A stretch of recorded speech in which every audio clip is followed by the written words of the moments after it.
Titanic கப்பலை சுற்றி ஆழ்கடலில் இத்தனை ஆபத்துகளா? ஆய்வாளர்களின் நேரடி அனுபவம். கடலின் மேற்பரப்பில் இருந்து 4000 மீட்டர் ஆழத்திற்கு செல்வது என்பது அவ்வளவு எளிதான காரியமல்ல. அங்கே பல அசம்பாவிதங்கள் நடக்கலாம். மிக குறிப்பாக டைட்டானிக் கப்பலின் சிதைவுகள் அட்லாண்டிக் பெருங்கடலில் 3800 மீட்டர் ஆழத்தில் பொதிந்து கிடக்கின்றன. அத்தனை பெரிய ஆழத்திற்குள் சூரிய ஒளிகளால் ஊடுருவ முடியாது. இதனால் இப்பகுதியை மிட்நைட் சோன் என்று அழைக்கின்றனர். கடைசி வரை பாருங்கள். Welcome to Tamil world. ஆனால் டைட்டானிக் சிதைவுகள் இருக்கும் பகுதிக்கு செல்வதில் இருள் மட்டுமே சவாலாக இருக்கிறது என்று கூற முடியாது. கார் இருளையும் விட பயங்கரமான ஆபத்துகள் அங்கு இன்னும் என்னென்ன இருக்கிறது என்று உங்களுக்கு தெரியுமா? ஆபத்தை விளைவிக்கும் பனிப்பாறைகள் கடந்த 1911ஆம் ஆண்டு கிரீன்லாந்தின் தென்மேற்கு பகுதியில் இருந்த பெரிய பனிக்கட்டி உடைந்து மிதக்கத் துவங்கியது. அது மெதுவாக தெற்கே நகர்ந்து படிப்படியாக கரைந்தது. ஓராண்டிற்கு பிறகு சவுதாம்ப்டன் நகரிலிருந்து நியூயார்க் நோக்கி தனது பயணத்தை துவங்கியிருந்த டைட்டானிக் கப்பல் அவ்வழியாக வந்து கொண்டிருந்தது. அப்போது கிரீன்லாந்தில் இருந்து உடைந்த பனிப்பாறையில் எஞ்சியிருந்த பகுதிகள் அனைத்தும் இந்த டைட்டானிக் கப்பல் மீது மோதின. நிலவு இல்லாத ஒரு கடும் குளிர் இரவில் 1912ஆம் ஆண்டு ஏப்ரல் 14ஆம் தேதி இந்த விபத்து நேர்ந்தது. டைட்டானிக் கப்பல் மீது மோதிய அந்த பனிப்பாறையின் அளவு சுமார் 1600 அடி இருக்கலாம் என கணக்கிடப்பட்டது. விபத்து நேர்ந்த 3 மணி நேரத்திற்குள் டைட்டானிக் கப்பல் முழுவதுமாக கடலுக்குள் மூழ்கியது. அப்போது கப்பலில் 1500 பயணிகள் இருந்தனர். இந்த பிரம்மாண்ட டைட்டானிக் கப்பல் தற்போது கடலின் அடி ஆழத்திற்குள் பொதிந்து கிடக்கிறது. கடலின் மேற்பரப்பில் இருந்து சுமார் 3.8 கிலோமீட்டர் ஆழத்தில் டைட்டானிக்கின் சிதலங்கள் இருக்கின்றன.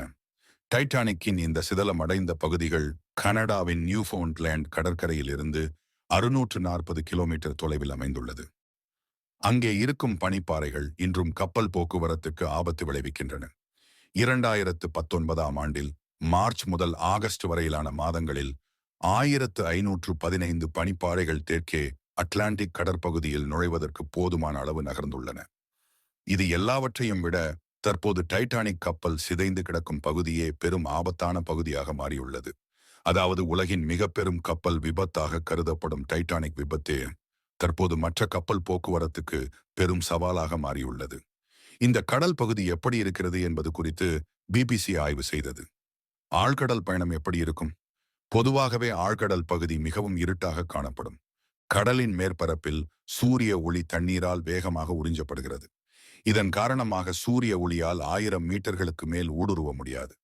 இந்த குறிப்பிட்ட எல்லைக்கு அப்பால் கடலில் அடர் இருள் நிலவும். இதை மிட்நைட் சோன் என்று ஆங்கிலத்தில் குறிப்பிடுகிறார்கள். இதற்கு முன்னால் டைட்டானிக் மூழ்கியுள்ள பகுதிக்கு பயணம் மேற்கொண்டவர்கள் கடலின் ஆழத்தில் இறங்கிய பிறகு அங்கே எப்படியான சூழல் நிலவும் என்பது குறித்து விவரித்துள்ளனர். இருள் நிறைந்த பகுதிக்குள் நீர் மூழ்கி இறங்கியதும் அதன் விளக்குகள் ஒளிரச் செய்யப்படும்.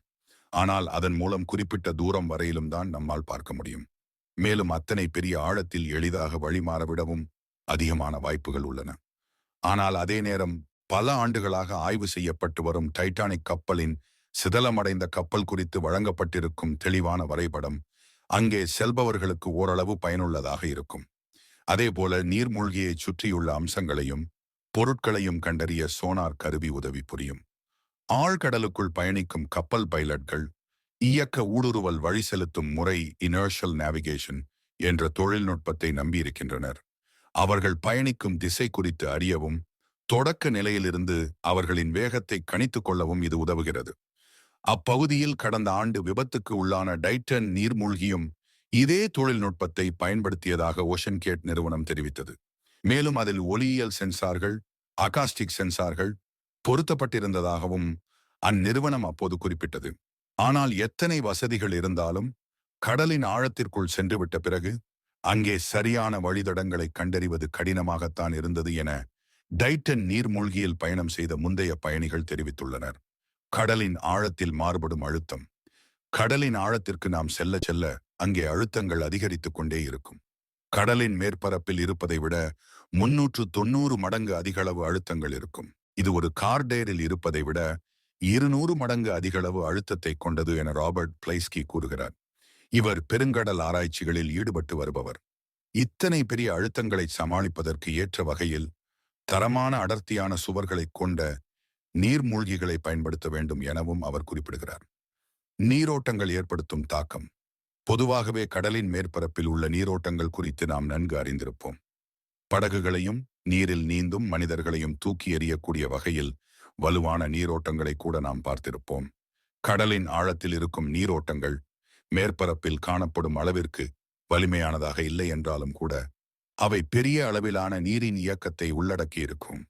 காற்று, அலை மற்றும் நீரின் அடர்த்தியில் உள்ள வேறுபாடுகளால் வலுவான நீரோட்டங்களில் அங்கே மாறுபாடுகள் ஏற்படுகின்றன. இந்த நிலையில் கடலில் மூழ்கி கிடக்கும் டைட்டானிக் கப்பல் பகுதியில் நிலவும் நீரோட்டங்கள் குறித்து சில தகவல்கள் தெரிய வருகின்றன. கடலில் மூழ்கியுள்ள டைட்டானிக் கப்பல் 2 பாகமாக பிளந்து கிடக்கிறது. சிதைந்து கிடக்கும் அதன் வடிவங்கள் மற்றும் அதை சுற்றி இருக்கும் ஸ்குவிட் இயக்கத்தின் மூலம் அந்த பகுதியில் உள்ள நீரோட்டங்கள் குறித்து தெரிய வந்துள்ளன. மேற்கு எல்லை பகுதியிலிருந்து தெற்கு நோக்கி பாயும் குளிர்ந்த நீரோட்டங்களுக்கு இடையில் டைட்டானிக்கின் சில பாகங்கள் காணப்படுகின்றன. இதை ஆண்டர் கரண்ட் என குறிப்பிடுகின்றனர். அதேபோல் கடலின் அடிப்பகுதியில் உள்ள வண்டல்கள், சிற்றலைகள், இடம்பெயர்ந்த குன்றுகள் மற்றும் ரிஃபன் போன்ற சுழல்களையும் உருவாக்குகிறது. இதை கடலடி நீரோட்டம், பாம்படி நீரோட்டம் என்று குறிப்பிடுகின்றனர். ஆனால் டைட்டானிக்கின் முக்கிய சிதிலங்கள் இருக்கும் பகுதியில் நீரோட்டங்கள் வடமேற்கிலிருந்து தென்மேற்கு நோக்கி பாய்கின்றன என்று ஆய்வாளர்கள் கூறுகின்றனர்.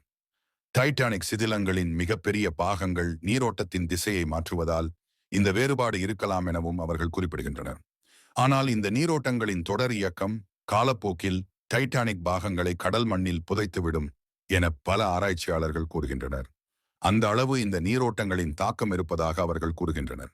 அதே நேரம் இந்த நீரோட்டங்கள் அவ்வளவு ஆபத்தானது அல்ல என்றும், ஒரு நீர்மூழ்கியை தாக்கும் அளவிற்கு அவை சக்தி வாய்ந்தவை அல்ல என்றும் ஜெர்ஷார்ட் சீஃபர்ட் கூறுகிறார். இவர் ஓர் ஆழ்கடல் தொல்லியலாளர். டைட்டானிக் சிதைவுகளை உயர்தர தெளிவு திறனில் காட்சிப்படுத்துவதற்காக சென்ற ஆழ்கடல் பயணத்திற்கு இவர் தலைமை தாங்கினார். எங்கள் பயணத்தில் இந்த நீரோட்டங்கள் டைட்டானிக்கை மேப்பிங் செய்வதில் சவாலாக இருந்ததே தவிர எந்த வகையிலும் பாதுகாப்பிற்கு ஆபத்தானதாக இருக்கவில்லை என்று அவர் குறிப்பிடுகிறார். வண்டல்களும் சிதைவுகளும் கடந்த 100 ஆண்டுகளுக்கும் மேலாக கடலின் தரைப்பகுதியில் கிடந்ததால் டைட்டானிக் கப்பல் துருப்பிடித்து சிதற ஆரம்பித்துவிட்டது. இதன் காரணமாக ஒரு நீர்மூழ்கி கப்பல் அதற்கு அருகில் போனால் அது சிதிலங்களின் மீது மோதக்கூடும் அல்லது அவற்றில் சிக்கிக்கொள்ளக்கூடும். அதே போல கடந்த 40 ஆண்டுகளில் டைட்டானிக் சிதைவுகளின் மீதுள்ள பாக்டீரியாக்கள் அதிகரித்திருப்பதாகவும் சில ஆய்வாளர்கள் கூறுகின்றனர். இதனால் ஏற்படும் அரிப்புகள் காரணமாக டைட்டானிக் சிதைவுகள் மேலும் மோசமடைந்து வருவதாக அவர்கள் குறிப்பிடுகின்றனர்.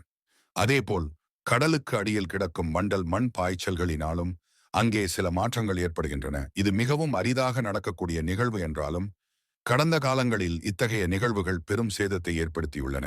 பூகம்பங்கள், நில அதிர்வுகள் நிகழும் நேரங்களில் இந்த வண்டல் மண் பாய்ச்சல் தூண்டப்படுகிறது. இந்த நிலையில் டைட்டானிக் கப்பலை சுற்றியுள்ள நிலப்பரப்பு கடந்த காலங்களில் நீருக்கடியில் ஏற்பட்ட நிலச்சரிவுகளால் தாக்கப்பட்டிருக்கும் அறிகுறிகளை கொண்டிருப்பதாக ஆய்வாளர்கள் கருதுகின்றனர். இதற்கு முந்தைய பேரழிவு நிகழ்வுகள் அங்கே 100 மீட்டர் தடிமன் அளவிற்கு வண்டல் மண் அடுக்குகளை உருவாக்கியுள்ளது என்றும் அவர்கள் கூறுகின்றனர். ஆனால் இது மிக அரிதாகவே நடக்கும் நிகழ்வு என மற்றொரு தரப்பின் வாதம் முன்வைக்கப்பட்டு வருவதும் குறிப்பிடத்தக்கது. டைட்டானிக் சிதைவுகள் இருக்கும் இடத்தை சுற்றியுள்ள நிலவியல் அம்சங்கள் குறித்து இன்னும் முழுமையாக ஆய்வு செய்யப்படவில்லை.